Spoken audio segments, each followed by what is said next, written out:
দর্শক শুভেচ্ছা সহ আমন্ত্রণ জানাচ্ছি চ্যানেল আয়ের নিউ ইয়র্ক স্টুডিও থেকে গ্রি মেকানিক্যাল ইয়াঙ্কার্স প্রবাসের কথা অনুষ্ঠানে আমি সৌমিক আহমেদ। আমাদের আজকের আলোচনার বিষয় বাংলাদেশের চলচ্চিত্র। আজ আমাদের সঙ্গে স্টুডিওতে উপস্থিত রয়েছেন রেদওয়ান রনি, যিনি একাধারে একজন পরিচালক, একজন লেখক এবং একজন প্রযোজক। তাকে নতুন করে পরিচয় করে দেওয়ার কিছু নেই। রেদওয়ান রনি, আপনাকে স্বাগত জানাচ্ছি চ্যানেলের নিউ ইয়র্ক স্টুডিওতে।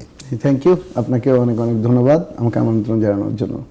আপনি তো দম চলচ্চিত্রের প্রিমিয়ারের জন্য এবার যুক্তরাষ্ট্রে এসেছিলেন, তো দম নিয়েই আমরা আলোচনা শুরু করতে চাই। দমের প্রিমিয়ার কেমন হলো যুক্তরাষ্ট্রে? খুবই আনন্দের আসলে একটা অনুষ্ঠান হলো, যদি আমি বলি যে আমার জন্য তো অবশ্যই, এবং যারা আসলে বাংলা সিনেমার দর্শক সবার জন্য একটা নতুন দুয়ার উন্মোচন বলবো। এমনিতেই তো অনেক বছর ধরে কিন্তু বাংলা সিনেমা সারা পৃথিবীতে বিভিন্ন জায়গায় বাঙালি কমিউনিটির মধ্যে ডিস্ট্রিবিউশন চলছে, ভালো হচ্ছে। এবার দম চলচ্চিত্রটা 10 তারিখে যুক্তরাষ্ট্রের 8টা সিনেমা হলে রিলিজ হলো এবং 17 তারিখ থেকে এটা বেড়ে 50টা সিনেমা হলে রিলিজ হচ্ছে। সো এটা একটা ডেফিনেটলি আনন্দের খবর। যেটা আপনি বললেন যে প্রিমিয়ার শোটা, এটা লস অ্যাঞ্জেলেসে প্রিমিয়ার শোটা হলো নোহো 7 নর্থ হলিউডে। তো ওইটা আমার জন্য একটা ডেফিনেটলি খুব ভালো এক্সপিরিয়েন্স, কারণ হলিউডের চারপাশে বড় বড় স্টুডিও, সেটার মাঝখানে যে সিনেমা হল, সেখানে অন্য অন্য সিনেমা চলছে।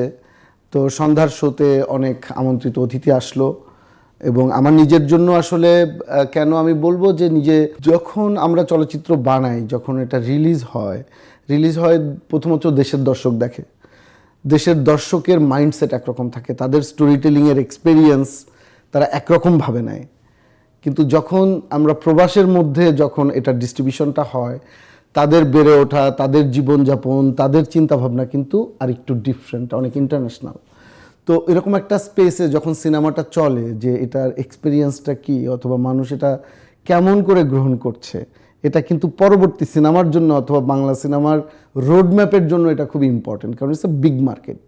আবার একই সাথে এখানে সবার কিন্তু নিজের দেশের টান, শিকড়ের টান, মাটির টানে কিন্তু একটা চলচ্চিত্র উপভোগ করতে যায় অনেক আশা নিয়ে। তাদের আশাটা যেন আমরা পূরণ করতে পারি, এটা কিন্তু আমাদের নিজেদের জন্য একটা সবসময় চিন্তা থাকে যে তাদের আশাটা পূরণ হলো কিনা। না হলে কিন্তু পরবর্তী সিনেমায় যাওয়ার ব্যাপারে তাদের রিজিডিটি কাজ করবে। তো সেই অর্থে কিন্তু আমি মনে করি যে এটা আমার জন্য খুবই চিন্তার বিষয় ছিল যে দর্শক এটা কিভাবে নেয়। কিন্তু মজার ব্যাপার হচ্ছে যে যখন চলচ্চিত্রটা শুরু হয় শেষ পর্যন্ত মন্ত্রমুগ্ধের মতো বলবো, যেহেতু সবাই আমাকে এই কথাটাই বলল যে দেখেছে বসে। শেষ হওয়ার পর একটা কোশ্চেন অ্যান্ড অ্যান্সার সেশন ছিল এবং যে উচ্ছ্বাস আমি দেখলাম বাঙালিদের মধ্যে এবং তারা আমাকে যে ভালোবাসার দোয়া দিল, এটার জন্য আমি অনেক কৃতজ্ঞ। এবং প্রশ্ন উত্তর পর্বটা কন্টিনিউয়াসলি একটার পর একটা প্রশ্ন আসছিল। একটা তো জানেন যে এখানে সময়ের খুবই একটা বড় ব্যাপার থাকে, সিনেমা হলের পরের শো শুরু হয়ে যাবে কিন্তু প্রশ্ন আর থামে না। তো আমার কাছে মনে হলো যে আরো বড় পরিসরে অথবা আরো যদি অনেক সময় নিয়ে যদি তাদের প্রশ্নগুলোর আমি উত্তর দিতে পারতাম, তাহলে আমার জন্য খুব আনন্দ হতো। কিন্তু তারা বাইরে যাওয়ার পরেও অনেক কথা, অনেক রকম সবার শুভকামনা, এবং তারা যে দম চলচ্চিত্রটা জানেন যে একটা ইন্টারন্যাশনাল স্পেসে কাজটা করা, এটা আফগানিস্তানের পটভূমিতে কাজ করা, কিন্তু এটা শুটিং করেছি কাজাকিস্তানে। অনেক ইন্টারন্যাশনাল আর্টিস্ট ছিল, ইন্টারন্যাশনাল কলাকুশলী ছিল। এই যে একটা লুকওয়াইজ এটার ভেতর একটা মানে ইন্টারন্যাশনালি যেন এটাকে ভায়াবল করা যায় অথবা স্ট্যান্ড করা যায়, সেরকম একটা লুক ক্রিয়েট করার চেষ্টা করা হয়েছে। তো সেটাও দর্শক কিভাবে গ্রহণ করলো, দর্শকের কাছে ওই ফিলিংটা বারবার পেলাম। বারবার বললো যে উই আর সো প্রাউড যে এটা একটা ইন্টারন্যাশনাল সিনেমা হিসেবে বাংলা সিনেমা দেখছি। সো ওইটা একটা আমার জন্য একটা নিউ লার্নিং। তো টোটাল এক্সপিরিয়েন্স যদি বলি, এই প্রিমিয়ার শোয়ের এক্সপিরিয়েন্সটা আমার জন্য খুবই উৎসাহ এবং আমার টিমের জন্য খুবই আনন্দের হয়েছে, এবং আমার দম টিম, প্রযোজক এবং শিল্পী, কলাকুশলী সবার পক্ষ থেকে আমি কৃতজ্ঞতা জানাই। থ্রিলারের দিক থেকে একটু পিছিয়ে ছিলাম, এরকম একটা থ্রিলার আপনি উপহার দিলেন। তো এর পেছনে কী কী পরিশ্রম হয়েছে? আপনি দীর্ঘদিন পরে একটা চলচ্চিত্র নিয়ে হাজির হলেন। হ্যাঁ, একটু সময়টা বেশি নিয়ে ফেলছি। আসলে আমি 10 বছর পর সিনেমা বানালাম। আমার প্রথম চলচ্চিত্র ছিল চোরাবালি, তারপর আইসক্রিম, অনেক লং গ্যাপ। আইসক্রিমের মনে হয় 2016 সালে। জি, তো তারপরে এখন 2026 এসে 10 বছর পর, তো অনেক গ্যাপ। এই গ্যাপটা আসলে আমি জানেন যে নানান কর্মকাণ্ডে প্রডিউসিং করেছি, সিনেমার সাথেই ছিলাম, আবার ওটিটি প্ল্যাটফর্ম চরকি মানে স্বাভাবিক এটার সাথে যুক্ততার কারণে কিন্তু একটা বড় সময় এটার মধ্যে চলে গেছে। কিন্তু মূল জিনিসটা হচ্ছে আসলে সিনেমার মানে কর্মকাণ্ডের সাথে ছিলাম, গল্পের সাথে ছিলাম। তো সেটা আমাকে এক ধরনের সমৃদ্ধ করেছে। আমি একটা গল্প মানে বাছাই করার চেষ্টা করছিলাম, আমার মাথায় অন্য অন্য অনেক গল্প তখন ঘুরছিল, কিন্তু এই গল্পটা চুজ করার পিছনে এটা একটা সত্য ঘটনা অবলম্বনে এই সিনেমাটা নির্মাণ করা, এটা অনেকেই জানেন এবং আমরা সব কমিউনিকেশনে এটা লিখেছি আসলে বেসড অন ট্রু স্টোরি। এই ইন্সপিরেশনটা আমি প্রথম আলোর ঈদ সংখ্যায় আসলে এই গল্পটা পড়ি, রিয়াদ লিখেছিল। বাংলাদেশের একজন এনজিও কর্মী, উনি আফগানিস্তানে কাজ করতে গিয়েছিলেন এবং তালেবান দ্বারা কিডন্যাপড হন এবং 84 ডেজ উনি ক্যাপটিভ ছিলেন। তো এই যে তার 84 ডেজের তার জীবন অথবা একটা বাংলাদেশি মানুষের যে প্রাণশক্তি, ওইখান থেকে আবার বাংলাদেশে ব্যাক করা অথবা বেঁচে ফেরার যে শুধু আকুতি বলবো না, একই সাথে ইন্সপিরেশন অথবা তার বেঁচে ফেরার যে গল্পটা, সেইটা আমাকে খুবই মুগ্ধ করেছে, মানে মূল গল্পটা। এবং সেইটা নিয়ে তারপরে আমরা চেষ্টা করি যে এরকম একটা ইন্টারন্যাশনাল স্পেসে একটা বাঙালির গল্প আমরা বলতে চাচ্ছি। তো এইটা কিন্তু একটু টাফ ছিল, কারণ হচ্ছে যে ওই স্পেসটা সম্পর্কে আমার খুব বেশি জানা ছিল না, আফগানিস্তান এবং ওই সময়ের পলিটিক্যাল যে মানে অ্যারেনাটা অথবা যেই ইয়েটা ছিল তখন, তালেবানরা ছিল ব্যাকফুটে, তখন কারজাই গভর্নমেন্ট ক্ষমতায় ছিল, ব্যাক বাই আমেরিকা ডেফিনেটলি। পরবর্তীতে তো ওখান থেকে সমস্ত মানে পটভূমি পরিবর্তন হয়ে যায়, এখন তালেবান গভর্নমেন্ট মানে ক্ষমতায়। তো ওইটার যে পটভূমিটা ছিল রিয়েল গল্পের, ওইটাকে ধরার চেষ্টা করেছি, কিন্তু অনেক রিসার্চ করতে হয়েছে আমাদের, কারণ এই স্পেসটা সম্পর্কে আমরা জানি না। আমার রাইটার টিম মানে আমরা একটা টিম মিলে এটা রাইটিং করেছি। এটার মধ্যে নির্মাতাও আছে, মানে শাওকি একজন ভালো নির্মাতা, রবিউল আলম রবি নির্মাতা, নির্ঝর অনেক দিন ধরে স্ক্রিপ্টের কাজ করেন, এবং রিয়াদ এবং আমি মিলে আমরা মোটামুটি 1.5 বছর ধরে আসলে এটার স্ক্রিপ্ট রাইটিংয়ের কাজটাই করেছি। অনেক সময়, কারণ এই সময়টাই মানে আমরা তো জানি যে একটা ঠিকঠাক স্ক্রিপ্ট হলে তো একটা সময় বের হয়ে আসবে প্রোডাকশনটা, কিন্তু স্ক্রিপ্টটা তো মেইন। তারপরে এইটা কোন জনরায় হবে, এটা কি ড্রামা জনরা হবে না ড্রামা থ্রিলার হবে, এটার চেয়ে বড় কথা আমরা ওই জায়গাটার প্রতি নজর দিয়েছি যে দর্শক যেন একটা এই জার্নিটার মধ্যে ঢুকে যায়, যে এই যে একটা মানুষের শাহজাহান ইসলাম নূরের জার্নি যেটা নিশো করেছে, এখানে চঞ্চল ভাই আছে জানেন, সেও মানে সুজিত নামে একটা ক্যারেক্টার করেছে, এই যে তাদের মানে একটা জার্নি, এখানে তার ওয়াইফের একটা জার্নি আছে যেটা রানী পূজাচেরি করেছে। তো এই জার্নিটার মধ্যে দর্শককে আসলে আমি নিতে চেয়েছি। তো এই জন্য মানে এই জার্নিটা আমাকে অনেক অনেক ধরনের এক্সপিরিয়েন্স দিয়েছে আর কি। সোশ্যাল মিডিয়ায় অনেকেই বলেছে যে এক নিঃশ্বাসে এই মুভি দেখার মতো এরকম থ্রিলার বাংলাদেশে আর হয়নি, এরকম অনেক গল্প আমরা শুনেছি। তো একটু বলবেন যে ভালো চলচ্চিত্র তো হচ্ছে বাংলাদেশে, এবং এই যে আপনি অনেক দিন পরে আসলেন, এখন চলচ্চিত্র বাংলাদেশে অনেকটা হয়ে গেছে যে তরুণ কিছু পরিচালকের মুভি কবে আসবে, কবে দেখব, এরকম ভেতরে বন্দি কেন হয়ে যাচ্ছে, কেন আরও বেশি ফ্লো আসছে না? মানে ভালো বলেছেন, এটা আসলে প্রত্যেকটা মানে ওয়েভ আসতে তো এক ধরনের সময় লাগে, ওয়েভটা তো আর হুট করে হয় না। কিন্তু বাংলাদেশের চলচ্চিত্রের যদি আপনি জার্নিটা দেখেন, ছোট ছোট ছোট ছোট করে অনেক পরিচালক কাজ করছিলেন, যেটা ইন্টারন্যাশনাল নানান ফেস্টিভ্যালে কিন্তু প্রদর্শিত হচ্ছিল, অফিসিয়াল সিলেকশন পেয়েছে, অনেক জায়গা থেকে পুরস্কার এসেছে, সেটা যেমন চলচ্চিত্রের জন্য একটা ইন্সপায়ারিং ব্যাপার ছিল। আবার ভালো গল্পের চলচ্চিত্র নিয়েও কিন্তু দীর্ঘদিন আসলে প্রতিষ্ঠান বলেন, প্রাতিষ্ঠানিক উদ্যোগ বলেন, আবার ব্যক্তিগত উদ্যোগ বলেন, চলছিল। এরপরে একটা নিউ ওয়েভ গত বেশ কয়েকটা ঈদ মিলের লক্ষ্য করা গেছে চলচ্চিত্রের, শুধু ফেস্টিভ্যাল কেন্দ্রিক লক্ষ্য করা গেছে। তো এটা যদি আসলে এই ওয়েভটা যদি আসলে সারা বছরে আরও 4-5টা সময় অথবা প্রতি মাসে করা যায়, তাহলে দর্শকের একটা রেগুলারিটি, যারা মানে পরিবার নিয়ে রেগুলার সিনেমা হলে যাওয়ার যে একটা অভ্যাস, সেটা তৈরি হতো। আসলে হয় কি যে ছুটি একটা বড় ব্যাপার থাকে, ঈদের সময় যে ছুটিটা থাকে, আপনি লাস্ট কয়েক বছর আপনি চিন্তা করবেন যে ঈদের সময় পলিটিক্যাল আনরেস্টটা একটু কম থাকে।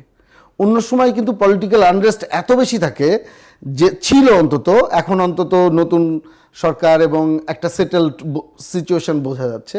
তো ওই সময়টা কিন্তু নানান চড়াই উতরাইয়ের মধ্যে দিয়ে কিন্তু আমাদের জীবনযাপন গিয়েছে। এর মাঝখানে শুধু ঈদের সময়টা মানুষ একটু হয়তো পলিটিক্যাল আনরেস্ট থেকে বের হয়ে এসে একটু সাধারণ, একটু স্বাভাবিকভাবে তারা আসলে চলাফেরা করা, অথবা ঈদের সময় একটু সবাই মিলে সিনেমা হলে যাওয়ার ওই যে একটা উপলক্ষ, এই উপলক্ষটা ঈদের সময় হয়েছে বলে আপনার অনেক সিনেমা ঈদ কেন্দ্রিক রিলিজ হয়েছে, কিন্তু আমি মনে করি এই ঈদের সিনেমার রিলিজটা দর্শক যেভাবে পজিটিভলি গ্রহণ করেছে, অন্য সময়েও যদি এই সিনেমাগুলো আরও রিলিজ হয়, দর্শকের যাওয়ার ইচ্ছাটা যে আচ্ছা ঠিক আছে কর্মব্যস্ত দিনেও ঈদের সময় তো 7 দিন 10 দিন ছুটি থাকে, কিন্তু এর বাইরেও যে শুক্র শনি ছুটি অথবা অফিস শেষ করে একটু পরিবার নিয়ে সিনেমা হলে যাওয়া, যেটা অনেক দেশেই কিন্তু আসলে এই অভ্যাসটা আছে, এইটা যদি দর্শক একটু অভ্যাস করেন, আবার চলচ্চিত্র আসতে হবে না, আরও কীভাবে অভ্যাস তৈরি হবে, এটা সামগ্রিক প্রচেষ্টা যদি হয় যে সিনেমা হলের পরিবেশটা একটু ভালো হয়, সিনেমায় যদি প্রযোজকরা সিনেমায় লগ্নি করেন এবং একই সাথে যদি দর্শকরা আসলে ওই স্পৃহা একটু সবার কন্ট্রিবিউশন দরকার, ওইটা নিয়ে যদি রেগুলার হলে আসার প্রবণতা তৈরি হয়, তাহলে ঈদ ছাড়াও কিন্তু হবে। বাংলাদেশের নির্মাতা মানে ভালো নির্মাতা, লেখক এবং শিল্পী কলাকুশলী কিন্তু রেডি আছে, কিন্তু এটা একটা সমন্বিত উদ্যোগ কোথাও না কোথাও আসলে আসতে হবে। চলচ্চিত্র আগে যেমন ছিল অনেক হল ছিল, এখন সেটা কমে গেছে। এই যে বৃহস্পতিবার এলে যে চলচ্চিত্র মুক্তির একটা বিষয় ছিল, সেটা এখন আর নেই, ফেস্টিভ্যাল কেন্দ্রিক হয়ে গেছে। তো আপনি বলছেন যে সমন্বিত উদ্যোগ, এখন এই ছোটো ছোটো উদ্যোগ যারা আছে, যেমন আমরা দেখছি যে একেবারে যেটা এফডিসির ভেতরে যে উদ্যোগগুলো, সেই মুভিগুলো মানুষ একেবারেই মুখ ফিরিয়ে নিয়েছে। আর বাইরের যে হাউসগুলো, আমি বলছি বাইরের বলতে আমি এফডিসি কেন্দ্রিকই, তো এই উদ্যোগগুলো কিভাবে একটা সমন্বয় হবে? আমি যদি বলি সেটা হচ্ছে যে প্রথম উদ্যোগটা আসলে আসতে হবে মানে দেশের যারা আসলে কর্ণধার আছেন, মানে সরকারের কাছ থেকে পলিসির জায়গায় কিন্তু একটা চেঞ্জ দরকার। যেই পলিসিতে একটা ফিল্ম ইন্ডাস্ট্রি চলছে, এটা কিন্তু বহুত পুরনো একটা পলিসির মধ্যে দিয়ে চলছে।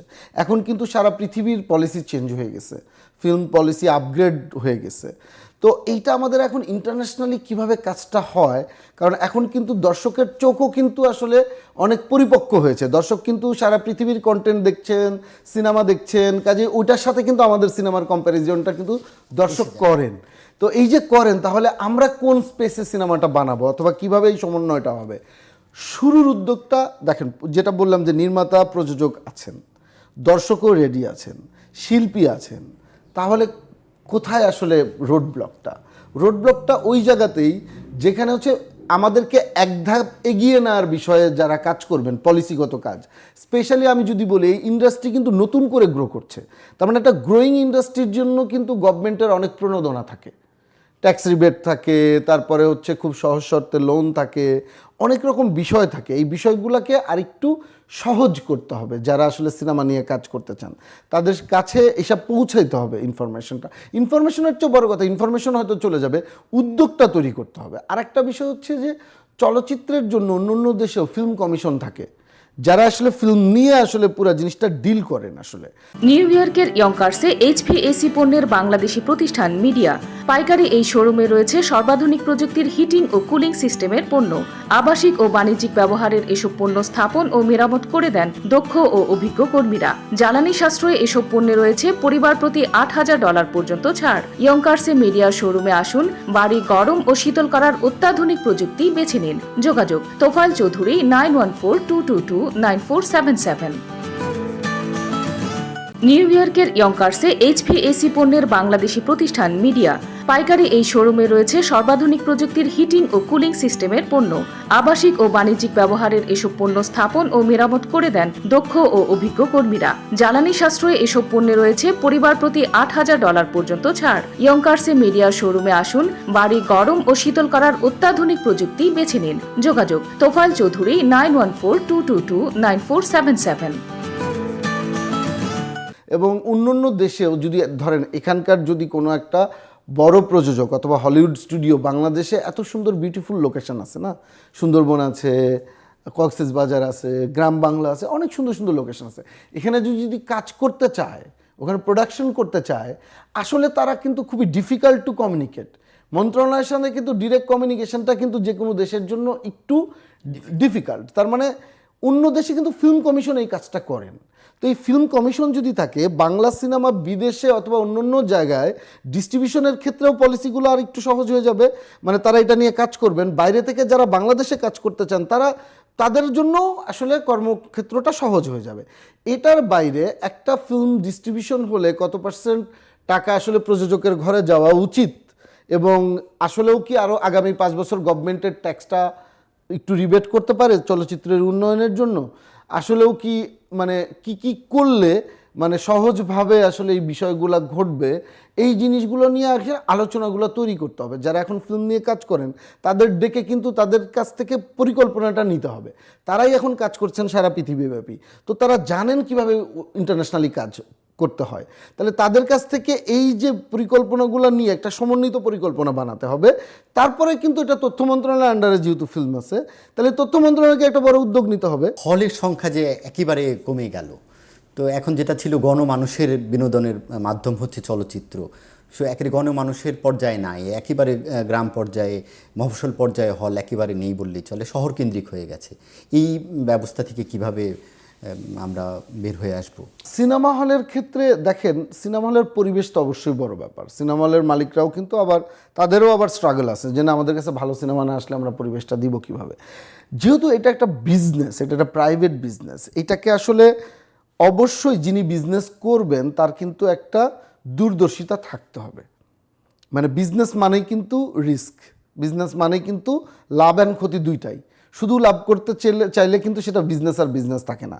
কিন্তু আপনি এটা দেখেন, বাংলাদেশে কিন্তু একটা চেইন সিনেমা হলের কিন্তু যে বিজনেসটা সেটা কিন্তু ভালোই গ্রো করেছে।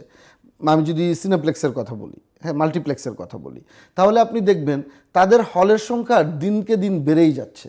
বিভিন্ন শহরে তারা নতুন করে হল দিচ্ছে। তাহলে নিশ্চয়ই এই বিজনেসের দর্শকদের দায়ী করতে পারেন না যে দর্শক নেই।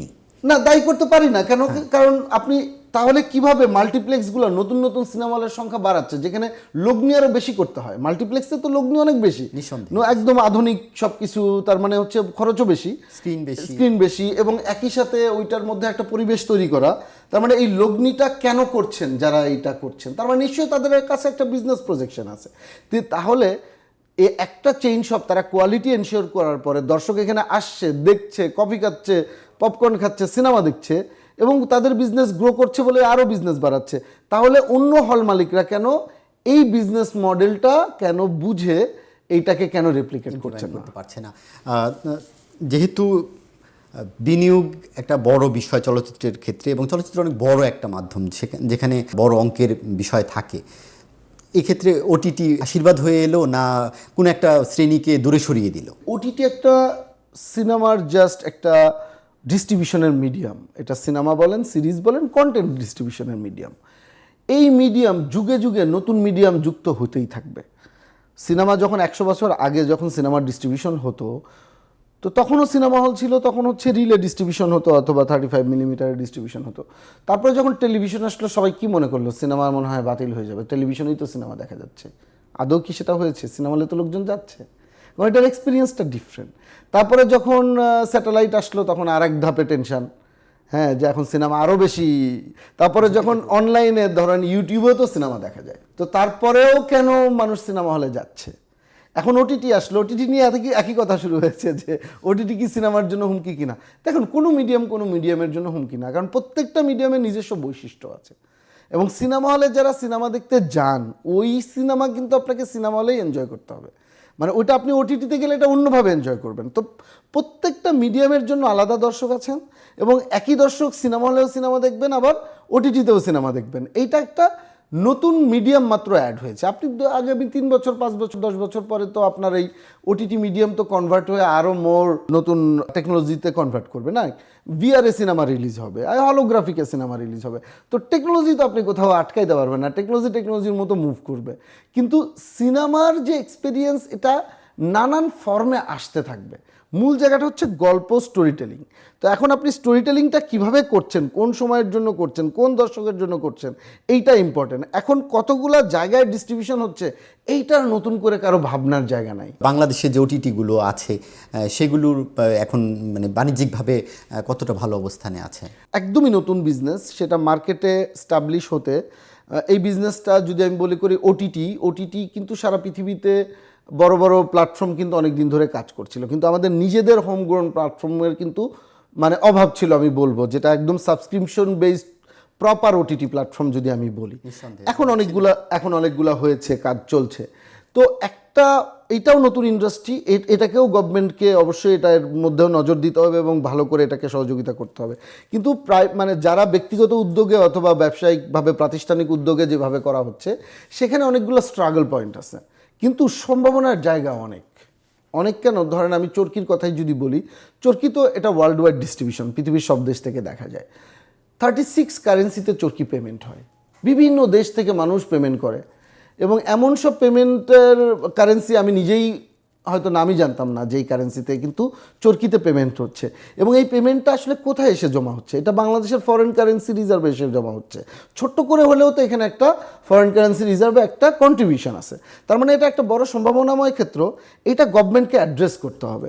অ্যাড্রেস করে এই যে ব্যাংকে টাকাগুলো আসছে এবং এইটা যে আমাদের ফরেন কারেন্সি রিজার্ভে জমা হচ্ছে, দেখেন গার্মেন্টসকে কি অনেক আগে মানুষ খুব সম্ভাবনাময় দেখেছিল, আস্তে আস্তে গ্রো করতে করতে যখন দেখলো এটা ফরেন কারেন্সি একটা বড় একটা জায়গা তৈরি হচ্ছে, এবং আমাদের গার্মেন্টস এত জায়গায় চলে যাচ্ছে যেটা বাংলাদেশে একটা ব্যাকবোন দাঁড়িয়ে যাবে, অনেক স্ট্রং হবে। ওটিটি কিন্তু এরকম একটা মিডিয়াম হতে পারে যে বাংলাদেশে গল্প আছে, বাংলাদেশে মানে ভালো, এখন তো প্রোডাকশনও ভালো হচ্ছে। তো এটা যদি আমরা ভালো করে এটার মধ্যে আসলে মানে সহযোগিতার জায়গা থেকে আমরা দেখি, এবং এটা ডিস্ট্রিবিউশন যেহেতু ওয়ার্ল্ড ওয়াইড এবং সারা পৃথিবীতে বাঙালি ছড়িয়ে ছিটিয়ে আছে, শুধু বাঙালি না, এখন বাংলাদেশের যে কন্টেন্টের কোয়ালিটি দাঁড়াচ্ছে, আপনি এটা স্প্যানিশ ভাষায় ডাব করেও কিন্তু মানে আপনি বিভিন্ন জায়গায় কিন্তু এটা মানে ডিস্ট্রিবিউট করতে পারবেন, কারণ টেকনোলজিটা এতটাই সহজলভ্য। তার মানে এই যে সম্ভাবনা, এটাকে অ্যাড্রেস করতে হবে, অ্যাড্রেস করে এটা আগাতে হবে। আমি তো মনে করি যে অনেক বড় সম্ভাবনা। ইউরোপের বাজার, যুক্তরাষ্ট্রের বাজার, এবং আমি দেখেছি যে অস্ট্রেলিয়াতেও হয়েছে যে বড় বাজারগুলো যেগুলো, সেগুলো কি এই নতুন নতুন চলচ্চিত্রে ইনভেস্টের ক্ষেত্রে সহায়ক হচ্ছে কিনা? জি, এটা দুইটা ক্ষেত্রেই সহযোগিতা হচ্ছে, সহায়ক হচ্ছে। দেশের বাজারের থেকে এখন অনেকগুলো বাজার হয়ে গেছে। জি জি জি, দেশের বাজারে যেটা হয় যে যদি আপনি সিনেমা হলের ডিস্ট্রিবিউশন বলেন, ফার্স্ট ফেজে দেশের ডিস্ট্রিবিউশনটা হয়, সেখানে কিন্তু একটা দর্শকের একটা মানে দেখে, দর্শকের একটা উন্মাদনা তৈরি হয়, দর্শকের উচ্ছ্বাসটা সারা পৃথিবীর প্রত্যেকটা বাঙালি এটা বিভিন্ন জায়গা থেকে ফিল করতে পারেন। এবং বাইরের এখন যে ডিস্ট্রিবিউশন, সিনেমার ডিজিটাল মিডিয়ামের ডিস্ট্রিবিউশনের ফলে এইটার মিডিয়ামটা অনেক সহজ হয়ে গেছে, কোথাও সিনেমা পাঠানো। এবং অন্য আমি দেখেছি সারা পৃথিবীতে এখন বড় যেই মানে হাবগুলো আছে যেখানে আসলে আমাদের কমিউনিটি বিলং করে, এইখানে ভালো ভালো ডিস্ট্রিবিউটর তৈরি হয়ে গেছেন। মানে আমি যদি আমেরিকার মার্কেটেই বলি, আমাদের দম সিনেমা করছেন বায়োস্কোপ ফিল্মস, এখানে রাজ হামিদ ভাইয়ের কথা বলবো, ওনার প্রতি অনেক কৃতজ্ঞতা, যে খুব ভালোভাবে সুন্দর করে ডিস্ট্রিবিউশন, যেটা আমি শুরুতেই বললাম 7টা হল দিয়ে প্রথম সপ্তাহে শুরু করেছে, এখন 50টা হলে যাচ্ছে। সো এই যে যোগাযোগটা, এখানকার যে চেইন মাল্টিপ্লেক্সগুলোর সাথে যোগাযোগ, আমাদের সিনেমার কোয়ালিটি ওনারা বুঝতে পারছেন। এবং শুধু ওনার কোম্পানি না, আরও অন্য মানে উদ্যোগও তো এখানে অন্য সিনেমা রিলিজ করছে, সবারই একটা কিন্তু মার্কেট ক্রিয়েট করছে। সবাইকে এই কারণেই আমার পক্ষ থেকে অনেক কৃতজ্ঞতা যে তারা মার্কেট ক্রিয়েট করছে, শুধু ইউএসএতে না, অন্য জায়গাতেও যদি আপনি দেখেন, এটা কিন্তু আস্তে আস্তে আমাদের এই বাজারগুলো বেড়ে উঠছে। তো আমি মনে করি যে এটা সিনেমার ক্ষেত্রে থিয়েট্রিক্যাল ডিস্ট্রিবিউশনেও একটা বড় মানে মাইল ফলক আস্তে আস্তে যুক্ত হচ্ছে। পরবর্তীতে যখন সিনেমা ওটিটিতে রিলিজ হয়, অথবা একটা সিরিজ যখন ওটিটিতে শুরু থেকেই রিলিজ হয়, তখনই কিন্তু এই বাজারগুলো অথবা এই সারা পৃথিবীর যে বাঙালি ভাই বোনেরা আছেন, তাদের পরিবার যে বাংলা কন্টেন্ট দেখেন এবং আমাদের সহযোগিতা করেন, সেখান থেকে আমরা রিসিপশনগুলো পাই, আমরা বুঝতে পারি, এবং সেটা কিন্তু আমাদের সমস্ত কিছুকে আসলে সমৃদ্ধ করে তুলেছে। কাজে এইটা একটা বড় জায়গা তৈরি হচ্ছে আসলে ওয়ার্ল্ড ওয়াইড। ধন্যবাদ জনাব রেদওয়ান রনি আমাদের সঙ্গে সময় দেওয়ার জন্য। আপনাকেও ধন্যবাদ, চ্যানেল আইকে ধন্যবাদ। আগামী অনুষ্ঠান দেখার আমন্ত্রণ জানিয়ে আজকের মতো শেষ করছি।